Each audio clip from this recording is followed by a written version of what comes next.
Here we go. There we go. Apologies, everyone. So without further ado, I'll pass the floor along to you two women. All right. This is Ann Manning from Minnesota, and we give greetings to all of you joining us on the recorded version here.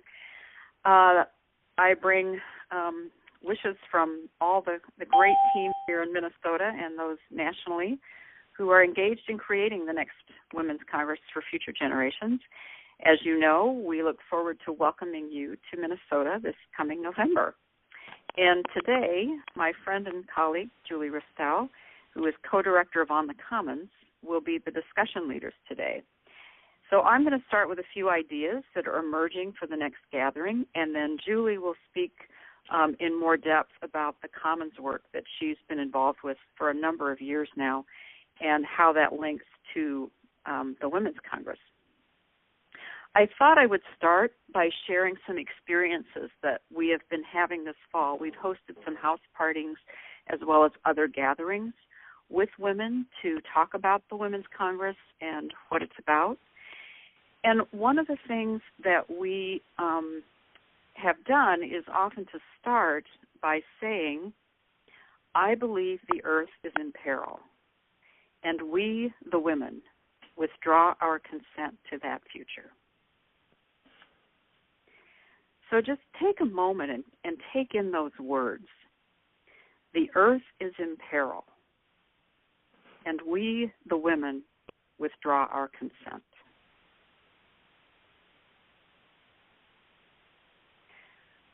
As we've talked about that in the house parties here in Minnesota and other meetings we've had, we often aren't quite as clear as I just was with you. We kind of say it in passing, but women come right back to it when we stop and have some dialogue. Someone in the room inevitably says, when you said we withdraw our consent, you had me right then. And it's a concept. You can tell I'm the crier in the group. You can just feel the power of those words that resonate with women. And what I've come to understand, and with Carolyn's conversations with Carolyn and other women in our group that are helping to organize the next Congress, that the power of these archetypes that we all carry so deeply in us is just such an important aspect of the work that we are doing. And we want to call out those archetypes. In this case, I think it speaks very much from the Greek tragedy Lysistrata, where women acting together withdrew their consent to having sex with their husbands until they stopped warring against each other. And it really doesn't matter whether you've ever even heard of that play. We consciously carry these deep archetypes, these cultural archetypes, deep in our knowing. So I think as I've talked with Carolyn and others, we know that one thing that sets apart this women's movement is our ability to call out the hero or the shero within us. That's an important aspect that we will be really incorporating into the next Women's Congress. And the other equally important thing, among many important things, but probably these two really kind of help frame a lot of our work, is that we also claim our right and responsibility to do the deep thinking about this work, that we will come together throughout this year on briefing sessions and in other formats, and then again, certainly in November, come together again to deliberate and to create new ideas, concepts, structures, the institutions that need to be born into this world to protect the planet and all of the species of the planet. So at the next Congress, one of our clear goals and intentions is to do a deeper dive into the relationship between the current economic systems and the ecological crisis.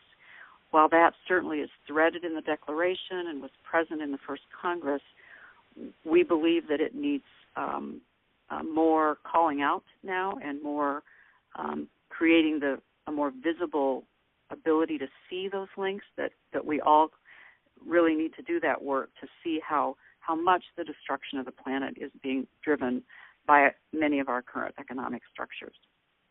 So that certainly is one of the things that we will be doing. And an example of a concept that is already embedded in the Declaration that we want to try to come up with the 4 or 5 critical levers from an economic standpoint. And so an example of that would be that there should be no debt to future generations without a corresponding asset. So an example of that would be if we are acquiring, a Grand Canyon or precious wetlands in the Boundary Waters Canoe area, then a debt to future generations can make sense. But unfunded wars, tax cuts for the wealthy, things that don't leave any assets to the future, we shouldn't be incurring debt for. So as we think about the economic concepts, one of the things that I see so valuable about our work together is to be able to lift up new paradigm-shifting concepts and ideas into the world so that they become part of the public domain, that we start to see these concepts and ideas resonating around the globe and being used. For example, a powerful meme that surfaced on Facebook was that the economy is a wholly owned subsidiary of the environment. And when you really think about that, it's so clearly obvious. But we operate on the planet as if it's the reverse, that the environment is a wholly owned subsidiary of the economy. And I read recently that, or a couple of years ago really, that in the last 60 years, we've used more of the planet's resources than in all of history. And so it's perfectly obvious that's not a sustainable model, but we continue to operate as if it is. So using some of these paradigm-shifting concepts is a really important part of our work. And I am heartened when I begin to see examples. Late last summer, there was an announcement by the Royal Bank of Canada that they would begin to withhold investment loans to companies that want to exploit the tar sands region of Canada, unless these corporations could obtain the free, prior, and informed consent of the indigenous people of that area. Well, those are concepts, that are embedded in our declaration and other allies' work.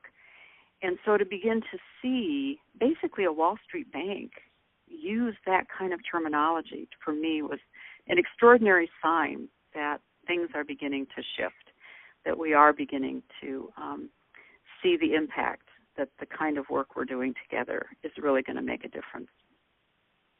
I also saw these concepts show up in an article and an accompanying video on the Guardian's website sometime this fall.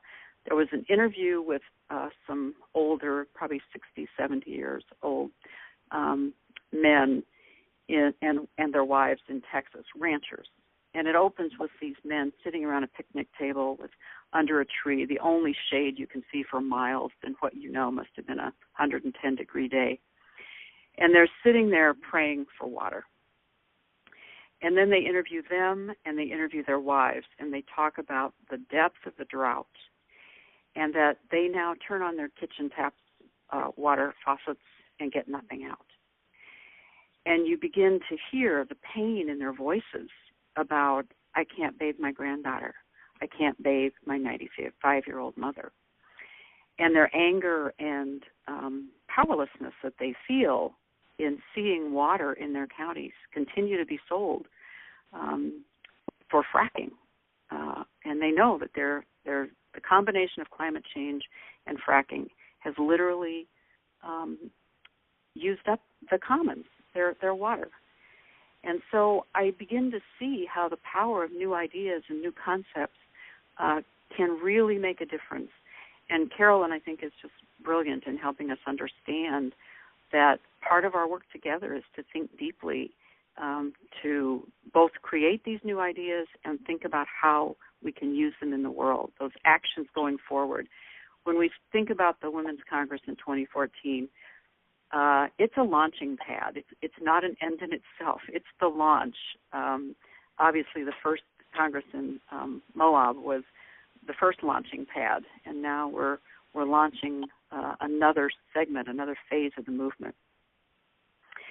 So what I want to really convey to each of you today is that there's enormous potential of this movement that we're creating together, and that I suspect all of you, are beginning to really see that women and men around the world are really waking up to the truth of what we're facing and are ready to get involved, and that we really feel in our bones how exciting it is, that it's not just, yes, it's hard sometimes to hear daily about train, oil spills in the Dakotas and the chemical spills in West Virginia. It can be depressing.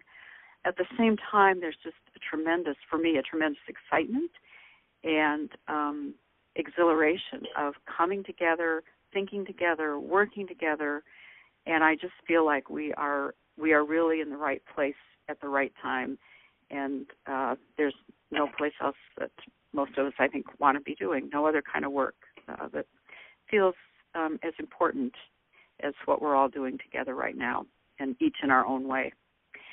So what I'd like to do right now is turn it over to Julie to weave and talk more deeply about the work of the Commons and how that links all of our work together.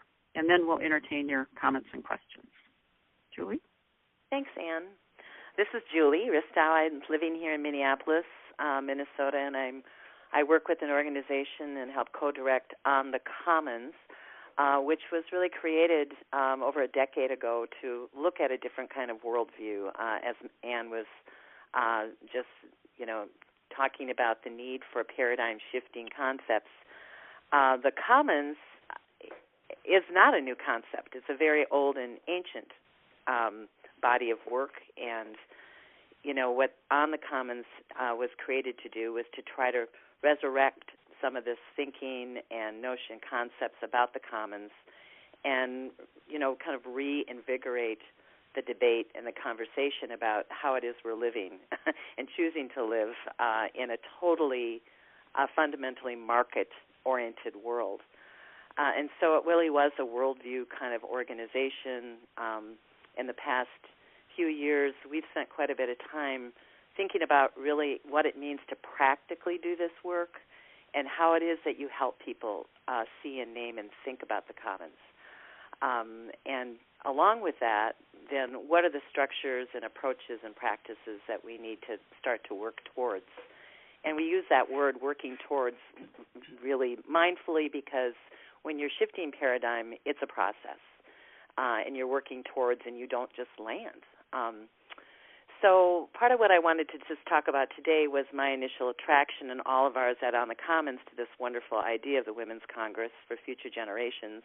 Just inherent in the title of the Congress, for Future Generations, is a key concept of the Commons. As most of you probably looked at the little briefing that we sent out. The Commons, as we define it, is the essential form of wealth that we inherit or create together, and it must be shared in a sustainable and equitable way for future generations. That's the basic concept of the Commons. And Commons actually exist. So we, lift up water as a Commons. We lift up food systems as, being locally owned as part of the Commons framework. We look at the use and restoration of land. Many different natural commons are part of that, but also things that we create together that are sort of in the cultural realm, such as music, jazz, language, many things like that. And so one of the things that I noted right off the bat when I got contacted by Anne was this remarkable document about the Declaration of Intent for the Women's Congress that really wove in inherently a lot of, the Commons framework and what we feel is important to help us start to shift this worldview. I especially appreciated the guiding principles that inform, as they said, the covenant between present and future generations. And cited in there was, life arises within the interdependence of elements. I love that. Nothing is separate from, in the earth community. Talking a lot about health and well-being as a function of those relationships. shifting the paradigm to our responsibility to future generations, rights of nature and rights held in common. So a lot of the idea of commons may not be owned, traded, or sold. This is all part of the covenant in the Declaration. It was just really clear that coming from our platform of work that we really needed to partner deeply with what this movement around the Women's Congress is trying to help push forward in the world right now. So in the little briefing that we handed out, one of the tools that we use in our work is this idea of a commons framework. We talk about approaches and framework. And as you'll note in the circles, there's just some key concepts around. At the center of our approach is lifting up equity and interdependence and sustainability. The next concentric circle is really about the senses of co-creating. We say co-creating versus, say, input and advising. We really like people to produce and create together. The sense of belonging and responsibility is key in how we hold our work, which really does sort of move us out of a management or even a stewarding paradigm. It's very much inherent in how Indigenous people view their relationship to the earth, is that it's our responsibility to care for the earth. We also talk a lot about commons kinds of governance structures, and there's a whole body of work. If you want to go to our website, and may have heard of Eleanor Ostrom's work, who was the first woman who won the Nobel Prize for Economics. Her body of work was about the commons and about studying many traditions, cultures, organizations, and efforts around the world that really have learned how and know how to equitably share resources and govern them together. You know, her work really helped refute and push back what many of us are raised to believe in our culture, which is that in order for things to be managed efficiently and well, there needs to be a private ownership construct that is used. Otherwise, we as humans are so greedy that we'll just use things up. So, thousands of studies that she did, were able to show at the heart of it, as humans, we know how to do this together. And she talks a lot about it being women's work at first, and which is another reason that we were really attracted to this work, is that it's women who are opening the way, in part leading this path and being willing to start to help us all shift this paradigm that we know is at the heart of it destroying the very earth we are so intimately in need of and connected to. So we use this framework when we're approaching projects or initiatives. Part of what we're bringing to the partnership with the Women's Congress is really a commons way of structuring our work together as women. We're looking at shared leadership and distributed leadership, kinds of structures where many people can be involved and connected together, doing and co-creating together. We're intentionally trying to structure our work that way. We talk a lot together about, what are the actions that we want coming out of this Congress. And, that's part of the forward thinking already of this group that is so, I think, intimately resolved to try and move the work forward for future generations as of a more movement sensibility. So the Commons, as we hold it at On the Commons, is definitely woven into the Declaration, into the whole idea of the Congress. We hope that we can, use the Commons framework and also the fact that Commons actually exist. We talk about seeing, naming, and claiming our Commons to protect them. And part of what we found over the last 10 years is that people don't see them. They don't see or acknowledge, lift up what we all own together and need to take care of for future generations. So this is a place for us to really be active and to pull in our national networks as we can and to partner with this effort. So that's a little bit what I would offer into this conversation. And if we want to, start the dialogue now, I haven't been part of these briefings before, Anne, so maybe you can instruct about how to open it up, and love to hear from other folks and have a conversation. So thank you. Yeah, thank you, Anne and Julie. Wow, breathtaking words. And everyone, at this point, floor is open. Unmute at will. And I'll add, this discussion can be about what you've heard about the Commons and about economics, or about the Second Congress, anything that's just on your mind that's been spurred by this. And this is Anne. We're fortunate to have, I think, at least 5 of us who have been actively working on this Second Congress from Minnesota, as well as Carolyn and Caitlin, and I think Sherry, our finance director. So we have a lot of people today that can respond to some of these questions. So we're anxious, and comments. We're anxious to hear from all of you. Julie, this is Carolyn Raffensperger, and I want to thank you for your presentation on the Commons, and also you, Anne, for your graceful way of describing the Second Congress. Julie, I wanted to just put into the mix an idea that emerged out of early work of the predecessor to On the Commons, the Tomales Bay Institute, and then work that On the Commons has done that led to some thoughts out of the Women's Congress, and that was that a guardian of future generations, a new institution that could be born out of the necessity to take responsibility for these things that we share, and that one of the functions of a guardian, or even a committee that could be put together in a community, would be to do an audit of the Commons. What kind of things do we share in, say, a town or a county or a state? Mm-hmm. To do an inventory of the parks and the roads and the waterways, the things that are part of our common heritage.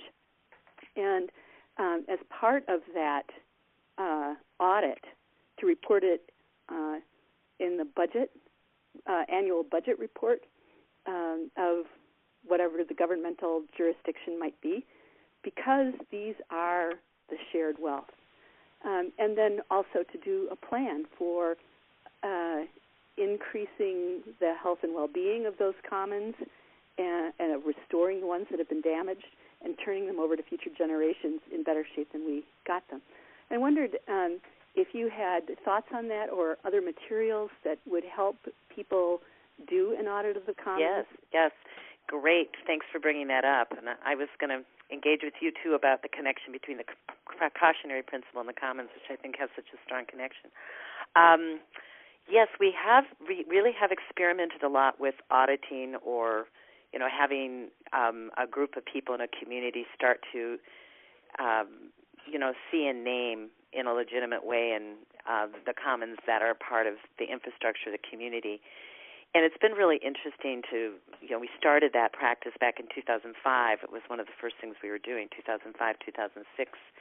And we found it really difficult in communities, even then, back then, for people to grab onto the idea. We probably had 4 or 5 communities trying it. We have a lot of materials and tools to do that. And, what was interesting in terms of the trajectory that I've witnessed here in the last 7 or 8 years, it was after the market collapse and the economy really, downturned, that there was a much bigger opening for people to start to look at different ways of, considering the economy and all of that. And now that work has more taken off. We do have tools on our website and workshops and so on and so forth, that we've tried in other areas that people have adapted and used. And it's been really successful now for people to kind of grab it and take it and run with it. I really like the idea, though, of moving it, beyond the inventory and audit, what do we do with it then? We've had a number of reports that come out of communities, but the idea of actually, putting it into the budget, looking at what, being able to see it on the balance sheet. It's that whole thing. And then around the guardianship, I just think there's a lot that could be done with connecting that then into government and the role of government to steward and protect, and having we've played around with the concept of, position that's about the guardianship of commons. We've experimented some of that in Minneapolis, where we have, of course, more access to the city government and doing more shared leadership and bringing a commons-based approach into these discussions. That it would be an interesting step or, pilot project to try somewhere. I'm glad you brought that up. I would just add one footnote to that, and that is if a theory of government comes out of the public trust doctrine, which is a commons-focused theory of government, that says that the government has the responsibility, holds these things in trust for and has a fiduciary responsibility to commoners. But that if the inventory of the commons has been accomplished, then you tie the budget to those commons, so that it's not a discussion about the budget, the financial budget being big or small, but that you have fulfilled your responsibility to care for the water, the wildlife, the air, the bridges, the museums, whatever falls under that jurisdiction. And I think that gives some political leverage to caring for the commons in discussions with, say, political candidates or shaping budget discussions.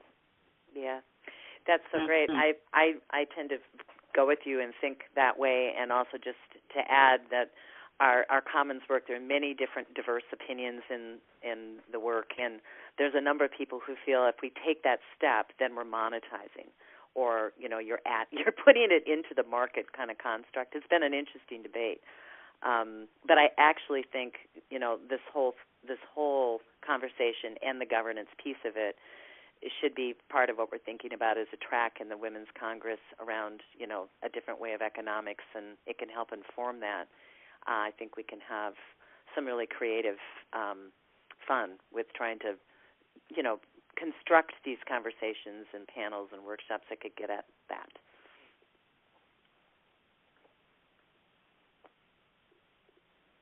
I have a question. This is Khaki in Moab. And you had mentioned, Julie, earlier about a woman who had done a lot of research and documented examples of communities living with a commons-cultured mentality. Could you tell me what her name was again? Yes, it's Eleanor Ostrom, Ostrom. She's recently deceased. We have a lot of her material on our website and on the Commons, but she's very well documented and was a Nobel Prize award winner, and there's a whole workshop focused around her work at University of Indiana, and just you can find a lot about her. I'm also happy to send out things if other people are interested. Cool. This is. I wanted to introduce myself and ask a question. This is Lisa Daniels, and I run an organization called Windustry, and we work on community ownership of renewable energy.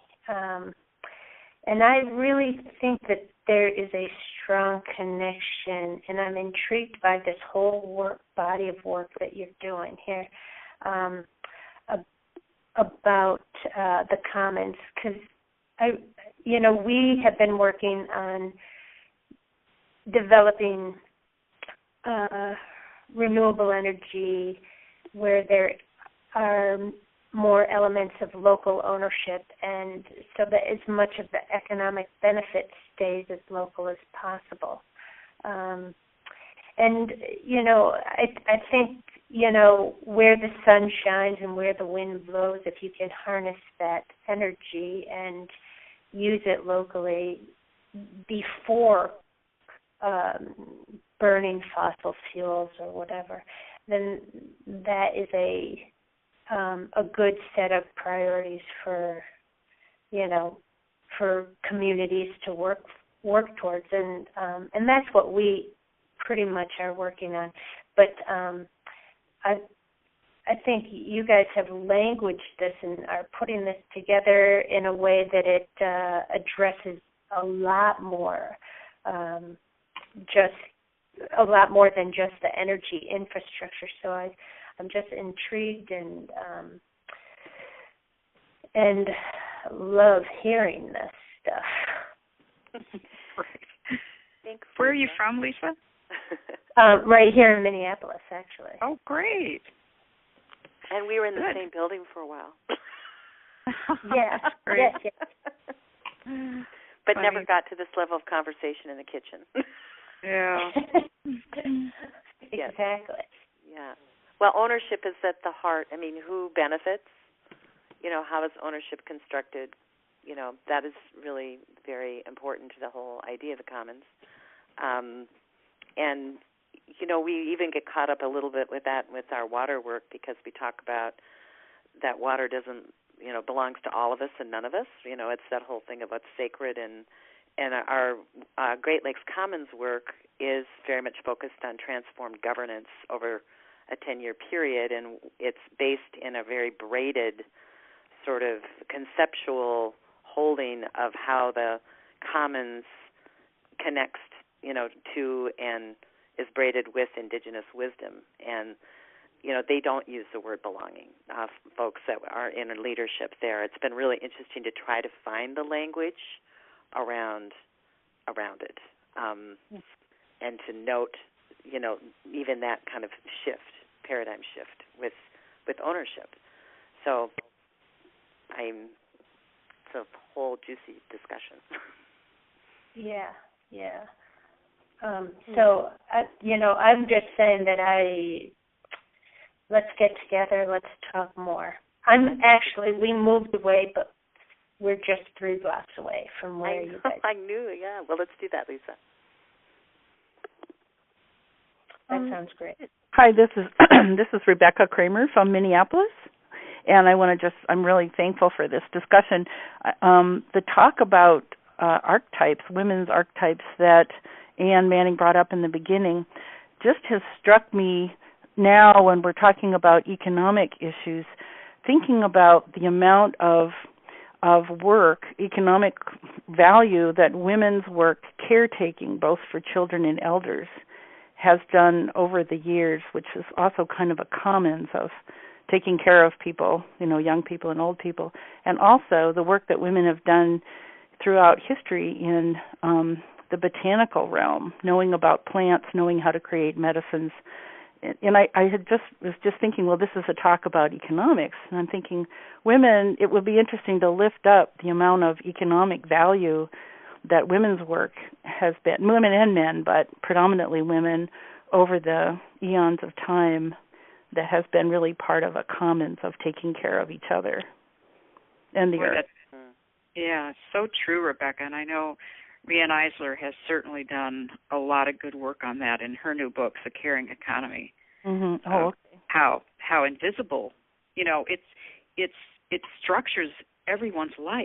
Mm-hmm. All the work that we as women do, not that men don't do, many men do, but right. That is seen as primarily the nurturing work of women.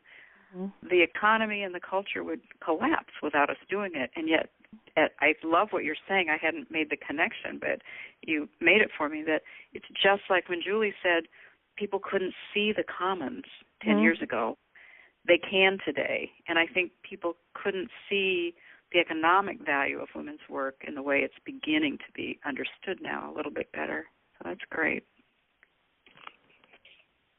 This is Khaki Hunter again in Moab, Utah, which is where the first women's conference for future generations was held. And I was a part of that, and I was also on the periphery of it.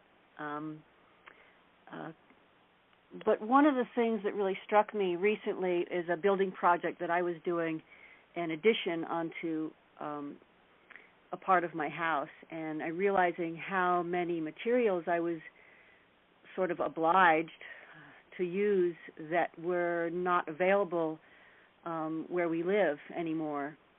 When I first moved here about 25 years ago, most of the material that I used to build the original part of the house came from this location, because we had a local mill that harvested trees from the local mountain range nearby here, and we had rocks, we had adobe, we had just about everything that I needed to build my original part of my house with.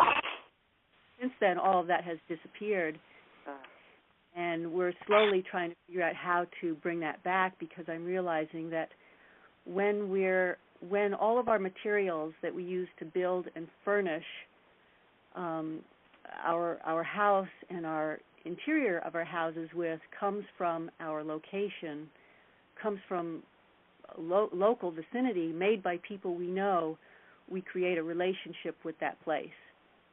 And it's one of the most simplest ways to understand an ecological economics is by saying, I know where this comes from, I know who's making it, and I have other things that I can either trade with them or exchange with them. And because I know where those trees are coming from, I have a stake in the interest of the health and welfare of that forest.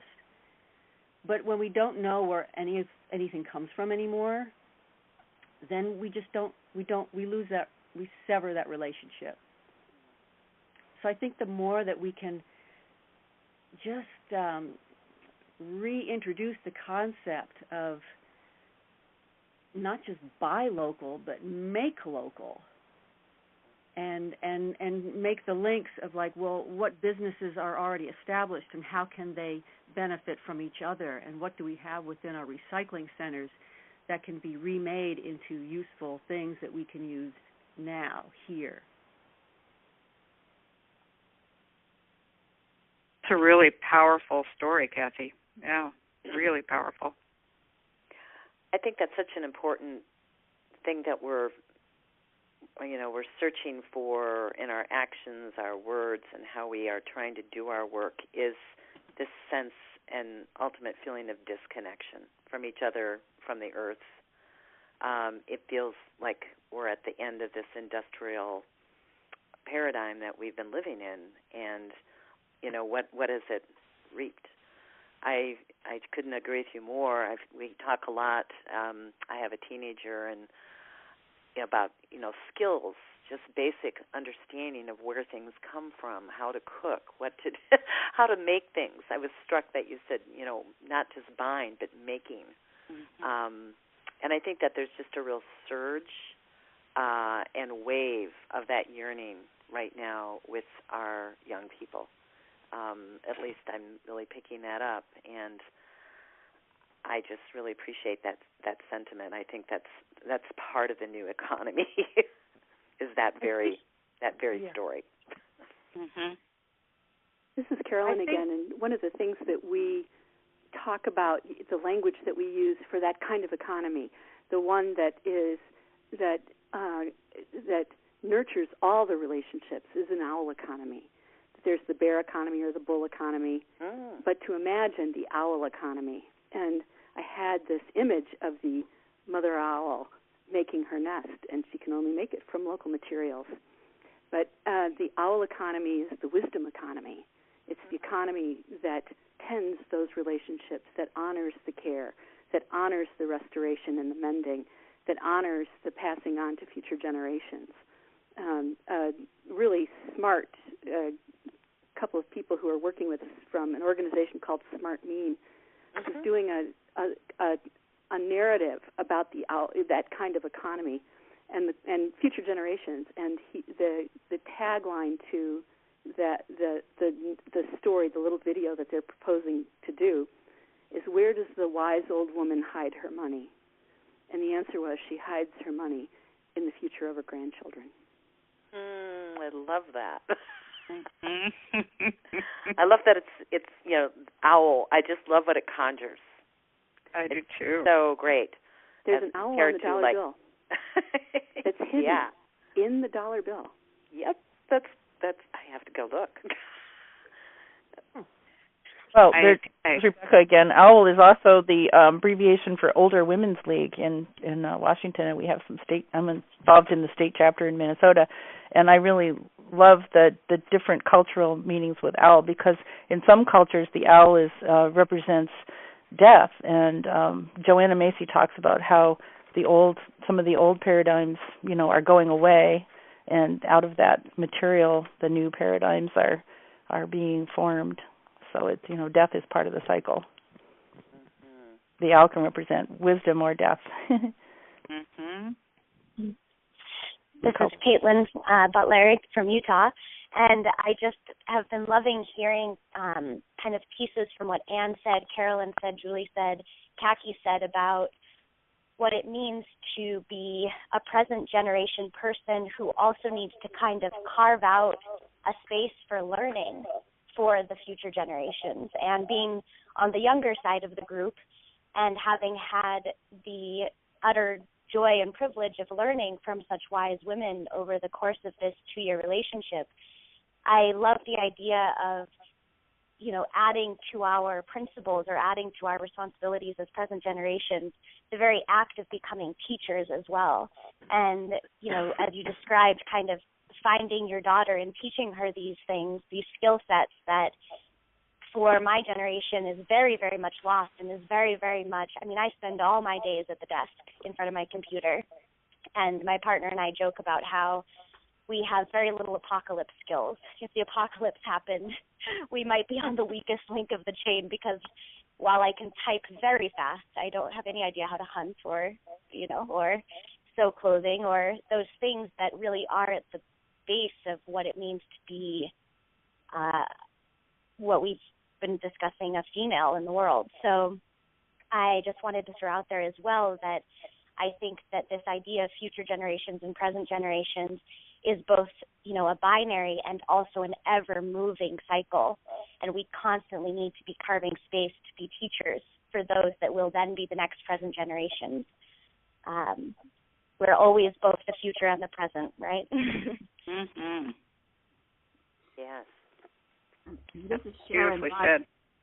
This is Sharon Raji Maynard up in the Seattle area, and I'm here as a representative of the Women's Grassroots Congress that met just a few months before your original Congress, and I'm just networked with a lot of different women's circles and groups, as I'm sure many of you are, and I'm just chuckling to myself in delight as I'm hearing the phrases weave through your conversations that I'm hearing weave through other women's conversations. And so I'm just here holding the space that you are certainly not alone.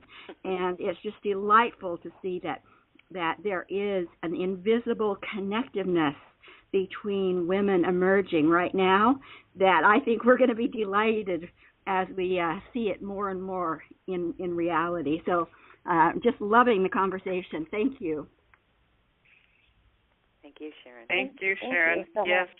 I think that points to just that when we've been getting together here as folks who are working on the Congress and trying to think about the vision and moving it forward, we talk a lot about catalyzing that, about igniting that sense. You just said there are many of us, and so we continually remind ourselves that this, we're trying to help move forward a movement, and that we do believe there's so many of us who need to be connected, visible, and part of the energy that says no more. No more of this. So it's really great to hear that, Sharon. And you're in Whidbey, right? You're out in Whidbey, I believe. I had to unmute myself. Yes, I'm on Whidbey Island, just north of Seattle. Yes. Great. Hi, this is Molly Arthur. Can you guys hear me? Mm-hmm. Yeah. Hello. How are you?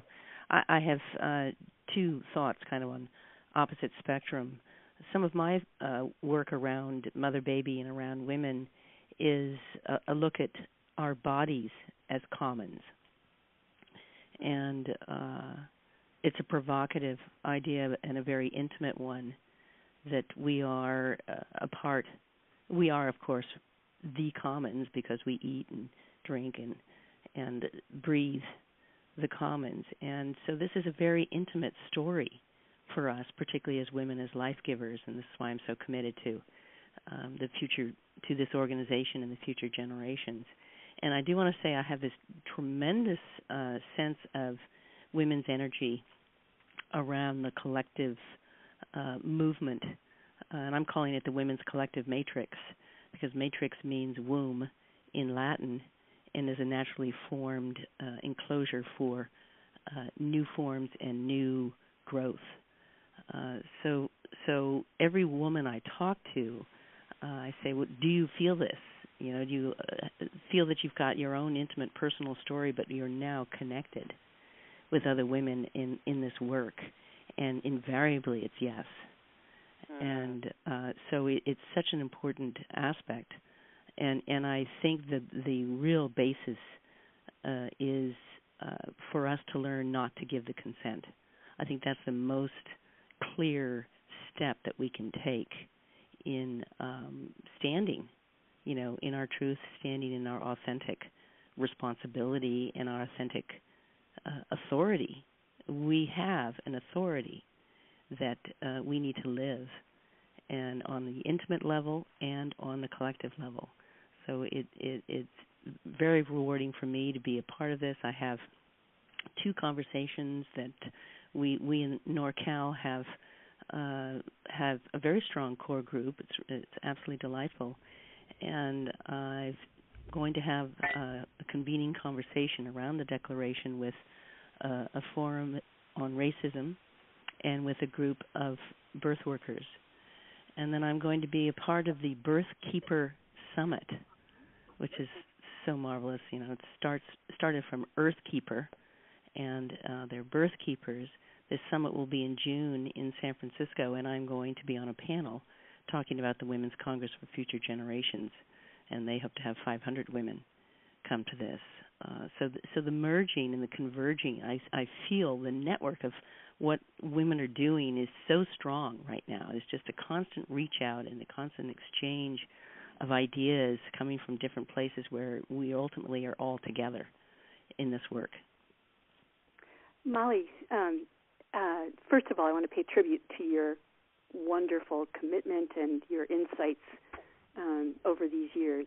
Thank you. And I want to ask you, given your comment on consent, whether you think that that's one of the unifying themes for women. We do not give our consent for a sexual thing, and if we do not give our consent, then it's assault or rape. And absolutely. It seems to me that is an analog. We do not give our consent to be toxic sites to raise our babies. Right. We do not give our consent to this earth. I'm wondering if you think that that's a unifying theme. I think it's absolutely the pivotal theme. And from the birth world, what they're working on is prior and informed consent. So interesting, because, of course, you guys are working on that as well with the commons, with the land, et cetera. But, we need to be fully informed when we go to birth somewhere. We need to be fully informed and so that we can give our consent or not. So, yes, I think it's absolutely pivotal. This is Khaki Hunter again in Moab, and I'm curious because this has been a very heartbreaking experience for me, coming to this realization about my kitchen. I teach natural building techniques, and this has kind of been my platform, is about, always using what's local, and yet I found myself making a lot of excuses or I can't remember what the word is for justification. Yeah, not justification, but when you don't do what you thought. Compromise. Yeah, compromise. There's the word I'm looking for. And so it's like when I refuse to give my consent, it's like I'm dependent right now on fossil fuels. How do I manage that? Yes, that is a whole other question. And I don't know if I'm ready to. I can't say that and really mean it. I'd just be a hypocrite at this point. And I saw that with my kitchen, bringing in, cabinetry that was made somewhere else. And I mean, for me to really uphold this in a really truthful and meaningful way, I would have to, disconnect my gas range, disconnect my heater, get rid of my car. I would have to take everything out of my house that doesn't belong here anymore, or give it to somebody else. I don't know how to. I feel like I'm in transition, that I'm not quite ready to make that statement without being able to uphold it. This is Anne. I think that's really what Julie was getting at in the work of the Commons, that we work towards. We are living between those two stories of this, as Charles Eisenstein in his current book talks about, and many people do.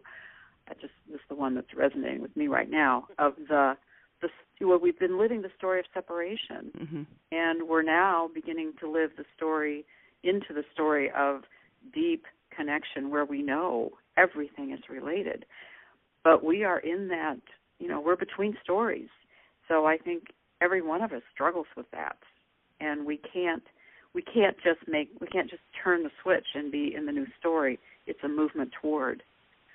I don't know if Julie or Carolyn or someone else wants to chime in there too, but I think we all struggle with that, Kathy. Yeah. I don't have much more to add, but I think you're absolutely right. And it's having one foot in each paradigm. Mm-hmm. Mm-hmm. Well, I have one comment, and that is, you know what the difference is between a tragedy and a comedy? A tragedy has 3 acts, and a comedy has 4. And I think right now, hallelujah. I think right now we're in that waiting to turn that story, and I think that the work, especially of this Minnesota team, is that we're going to write this new story, and that each one of us has a place and a part to play. And even the story of kitchen cabinets has its own sentence, its own cadence. It's in a minor key, and it's our job to write that new story, and we can do it. Nice. Go. Yes. Yes. Yeah. I like ending on that note. Everyone, thank you all so very much. I'm going to actually cut off the discussion because I do want to respect everyone's time. If you have any other questions about the Women's Congress that's coming up in November, the Minnesota team will be putting together a fact sheet. So feel free to email me with any questions that you didn't get to ask today.